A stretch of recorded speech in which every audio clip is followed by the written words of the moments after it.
Hey guys, this is Issues with Toddy One Skip. I am Toddy One Skip. What's going on? How are you? This beautiful Thursday, April 24th, Barbara Streisand's birthday! And one of my nephew's birthday too, but we won't tell anybody about that. Guys, how are you? You know what? There is a lot of nerve going on here with Gypsy giving advice and Ken giving advice about what might be best for other people.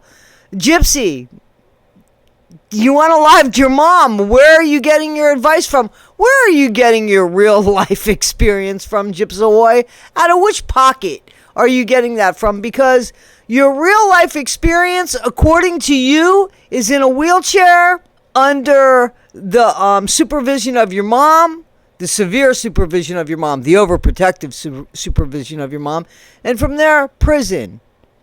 And now you have all this life experience that you could have mindless minions do your work and they're stupid enough to do it, as if you really do know it all. How do you? Where did you get it? Where did you get your life experience?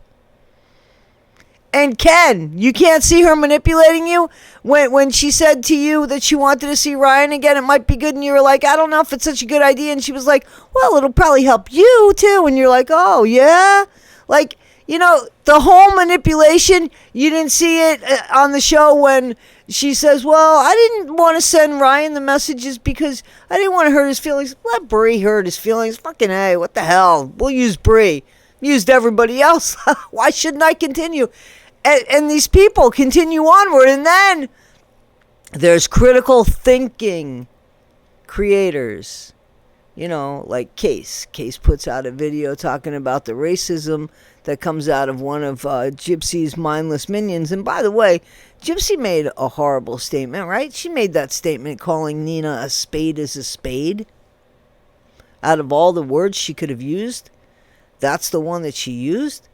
I think that Roseanne Barr probably would have been, or Roseanne, whatever the fuck she's called anymore, would have been fired for that. But not Gypsy. Not Gypsy. What does Gypsy have that nobody else has? I mean, seriously, what is this spell that she puts on people? I asked in the last video. I'm beginning to think that, you know, there is really something out there. For Dreamer, I understand. What else does she have in life? I mean, seriously. Can I ask all of you minions something? If Gypsy, why did Gypsy not just leave her mom? Why didn't she just leave her mom?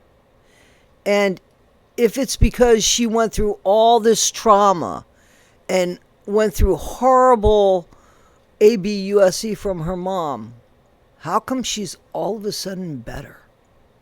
Where did she get all of a sudden better from? Like, she didn't go through therapy. She's only going to couples therapy now. So how did she get all better? Show me where that makes sense, guys. Seriously. You're backing somebody, and Bree, you put something out on somebody that you had no business putting out. First of all, Gypsy shouldn't have shared it with you. That's number one. But for you to put it out so she didn't put it out, do you see that? Because this guy loved her? How would you like that if that was you? Seriously. You put your love letters out to your husband, and it's over, and he shares those letters of you hurting, of you wanting him back. It's not even your place to do that. You couldn't realize that. I mean, I'm just serious. You think you're doing Gypsy a favor? Ryan has his own story. He was involved in this. His heart was involved in this. Why is Gypsy's story and the way she says it 100% correct? We know that can't be possible. You guys are just blind. And that's my problem with this. It's not even that you can have a healthy debate here. Answer the questions I just put out. That'd be fair. Answer the questions I just put out. How did Gypsy all of a sudden get through her trauma when she went through no therapy? How'd that happen? Super intellect? Super what? How'd that happen? Supposedly, she unalived her mom because of the horrible ABUSE that she went through. She spent time in prison, didn't go through any therapy. She even said it. But all of a sudden, she's all better now. Okay? And why can't Ryan get on the internet and tell his story? Gypsy's on the internet telling her story. Ken's telling his story. You're telling your story about Gypsy. Dreamer's telling her story about Gypsy. Why can't Ryan tell his story? His heartbreak. Why? Why do you say no to that? And who are you to say no to that? To judge that? Who's Gypsy to judge that? She put him in this situation. Come on. Seriously? You know, I woke up, I started watching Morbid, and somehow I'm looking at Dreamer's feet. Those of you that have never seen Dreamer's feet, watch Morbid's live last night. I'm serious. I'm serious. It was there. But for Gypsy to give advice, to sit there and talk and give advice, and if you've noticed, she gives advice in all different ways. There's all different speech. There's all different ways this woman speaks. When she wants to manipulate, she gets a little high pitch, and then, you know, when she's serious at the books, and she's very professional, and then when she wants to, I don't understand, and then when she's eating royal mashed potatoes, guys, I mean, she's, and there's people that fall for it, and they're still falling for it. And you know what? CPS, that idiot, you deserve to have CPS. I know nothing about colic, but if that's not the way colic is, and that's what you think colic is, there's a problem. Because if you don't know what's wrong with your kid, and you're just going to sit in a fucking chair and pat his back or her back or whatever, I mean, I don't even know if you know what you got there or whose it is. But if you're just going to sit there acting stupid, and you got a bunch of people online saying, that kid, you know, no. Then you put yourself out there. You put yourself out there. You know, there's a bunch of kids, and there's a bunch of parents, and there's a bunch of people that don't put the shit online. But Gypsy does, because it's more important that she's talked about than she's not, regardless of what the topic is. That's what she is. And she is so convinced in her mind that she is right. But again, where is her life experience? Where did that come from? She has none. She has none. So therefore, everything is trial by error with her. And it seems to me she doesn't like people telling her what to do. She knows it all, Gypsy Ahoy. And the worst bit is, she's found ways to get it all. Even when it comes to unaliving her mom. Why is that? Why does she seem to be Teflon Gypsy Ahoy? Gypsy whore. You should own it. Wear it well. Wear it well. Because that's what I think it is. You used people in prison showing pictures of your body, talking about what you want to do with them. Actually, we saw those letters, Gyps.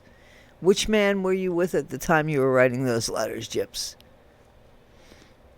And what's the matter? I mean, like your dad and your stepmom couldn't put a little bit of money in your canteen? You had to trick people for it? So you were incarcerated trying to learn from your mistakes, and all you learned was how to trick people. Because unfortunately, more times than not, when you go to prison, you come out more or less a better criminal. You can ask the inmates. You can ask the deputies. You could look at the stats. You come out and you try to just perfect the better crime. Because that's what you're in there doing. Because, see, a lot of people, they go to prison and they figure, oh, shit, let me get my life in order. Let me try. Let me take advantage of the things that I couldn't get on the street. Couldn't get college education on the street. A lot of people can't get it on the street. Go to jail, get college education. You couldn't. It took you 5 years to get your GED. You're like Fancy Maselli a little bit. Look at how long it took her to get kicked out of the military for failing boot camp or not going to boot camp or blowing out knees or this or that. I see what's going on. I see the connection there. How long it takes you guys to do anything. Gypsy gets her book. She seems all proud in that series, right? She didn't write a word of that book. And she calls it something like her memoir, something that we've taken away from her. Her story's not hers. You never had a solid alibi. Somebody gave it to you. That's why. You know that, right, Gypsy Ahoy? I mean, Gypsy Ahoy. Yeah, Gypsy. You know that, right? You know that. But then she gets into these other things that, it's just, Gypsy spends and does whatever she wants to do. I don't see where any of this is going to benefit her. She's going to go nuts. She'll be off parole, June 25th? She's going to be nuts. I think the real takeaway from me with the life after lockup was, Gypsy had such a hard time with her rejection from Ryan. She didn't know what to do. She didn't know what to do because Ryan didn't have to say goodbye to her. But she wanted to help him heal. But Ryan's not really allowed on TikTok to put something out. And when he puts something out, it's in regard to what she put out. Again, if you're putting out an action and he's putting out a reaction, stop putting out the action. But you know what, Gypsy? You put him on the center stage and you left him there. And now he's got people that feel sorry for him, that feel like you fucked him over. So you put him as the underdog, and a lot of people go for the underdog. So, and not only that, you left him with an underdog. A very small dog that he could step on. Goes under your feet. So come on. And that was purposeful. That was purposeful. You think like you did him some sort of favor. You gave him a constant reminder of something that you made a commitment to and you left behind. Two people, two things, two beings. You don't give a shit.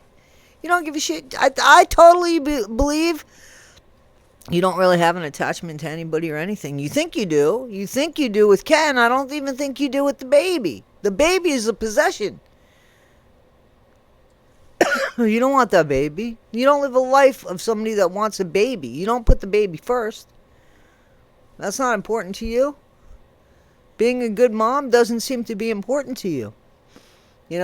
Calling up Bree and having Bree do your dirty work and being in some sort of echo chamber. Again, if you took mommy and me classes, you'd be friends with mommies. Maybe even first time mommies. But then again, those people are going to be really hard to be friends with you. So I guess you have to deal with what you have to deal with. I guess that in actuality, anybody with any kind of real brains, no offense, Bree. No offense, streamer. Boston, do what you want with it. I mean, take offense, I don't give a fuck. But apparently that's just the best you could do as a mommy murderer.